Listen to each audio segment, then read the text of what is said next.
ಈವತ್ತು ವೇದಿಕೆಯಾಗುತ್ತಿರುವಂತಹ ಸನ್ಮಾನ್ಯ ಶ್ರೀ ಸತೀಶನಾಥ್ ಜಾರಕಿಹೊಳಿ ಅವರಿಗೆ ತಮ್ಮೆಲ್ಲರ ಜೋರಾದ 61ನೇ ವರ್ಷದ ಹುಟ್ಟುಹಬ್ಬದ ಸಂಭ್ರಮವನ್ನು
ಇವತ್ತು ಪ್ರೀತಿಪೂರ್ವಕವಾದ ಸನ್ಮಾನವನ್ನು ನೆರವೇರಿಸಿಕೊಡ್ತಾ ಇದ್ದಾರೆ.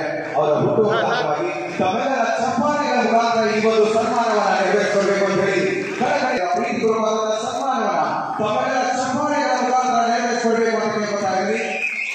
ಜೋರಾದ ಚಪ್ಪಾಳೆ. ಗುರು ಬ್ರಹ್ಮ ಗುರು ವಿಷ್ಣು ಗುರು ದೇವೋ ಮಹೇಶ್ವರ ಗುರು ಸಾಕ್ಷಾತ್ ಪರಬ್ರಹ್ಮ ತಸ್ಮೈ ಶ್ರೀ ಗುರುವೇ ನಮಃ. ಎಲ್ಲ ಗುರುಗಳ ಒಂದು ಪಾದಾರವಿಂದಗಳಲ್ಲಿ ನಮ್ಮ ನಮನಗಳನ್ನು ಸಲ್ಲಿಸ್ತಾ ಈ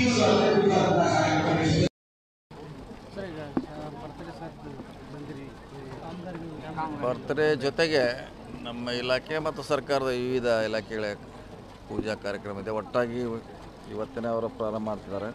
ಅದಕ್ಕೋಸ್ಕರ ಬರಬೇಕಂತೇಳಿ ನಾನು ಕೂಡ ಬಂದಿದ್ದೀವಿ. ಈಗ ಒಳ್ಳೆಯ ಕೆಲಸ. ಭಾಳ ದಿನಗಳ ನಂತರ ಬಹುದಿನಗಳ ಜನರ ರಸ್ತೆ ಬೇಡಿಕೆ ಈಡೇರ್ತಾ ಇದೆ. ಅದು ಖುದ್ದಾಗಿ ಬರಬೇಕು, ಚಾಲನೆ ಕೊಡಬೇಕಂತ ಬಂದಿದ್ವಿ. ಶಾಸಕರು ಒಳ್ಳೆಯ ಕೆಲಸ ಮಾಡ್ತಿದ್ದಾರೆ.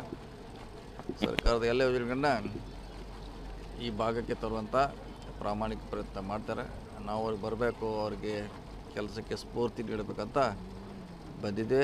ಇದೇ ಸಂದರ್ಭದಲ್ಲಿ ಅವರ ಹುಟ್ಟುಹಬ್ಬ ಕೂಡ ಇವತ್ತು ಅವರ ಅಭಿಮಾನಿಗಳು ಆಚರಣೆ ಮಾಡ್ತಿದ್ದಾರೆ. ಅದರಲ್ಲಿ ಕೂಡ ಭಾಗವಹಿಸಬೇಕು, ಅವ್ರಿಗೆ ಶುಭ ಕೋರಲಿಕ್ಕೆ ಇವತ್ತು ನಾನು ಇಲ್ಲಿ ಬಂದಿದ್ದೇನೆ. ಒಂದು ಒಳ್ಳೆಯ ಕಾರ್ಯಕ್ರಮ ಮಾಡ್ತಿದ್ದಾರೆ. ಈಗಾಗಲೇ ಕೊಟ್ಟಿದ್ದೀವಿ. ಈಗಾಗಲೇ 47 ಕೋಟಿ ಕೊಟ್ಟಿದ್ದೀವಿ. ಅತ್ಯಂತ ಹೆಚ್ಚು ಕೊಟ್ಟಿರುವಂಥ ಒಂದು ಕಾನ್ಫಿಡೆನ್ಸ್ ಇದು. ಮುಂದೆ ಕೂಡ ಇನ್ನೂ ಭಾಳಷ್ಟು ಇದೆ. ಇಷ್ಟಕ್ಕೆ ಸಮಸ್ಯೆ ಪರಿಹಾರ ಆಗಿಲ್ಲ. ಇನ್ನೂ ಭಾಳಷ್ಟು ಬೇಡಿಕೆ ಇದೆ. ಅದನ್ನು ಕೂಡ ಹಂತ ಹಂತವಾಗಿ ಇನ್ನು 3 ವರ್ಷಗಳಲ್ಲಿ ಪರಿಹಾರ ಮಾಡ್ತೀವಿ. ಗ್ಯಾರಂಟಿ ಇಟ್ಕೊಂಡು ಚುನಾವಣೆ ಹೋಗೋದು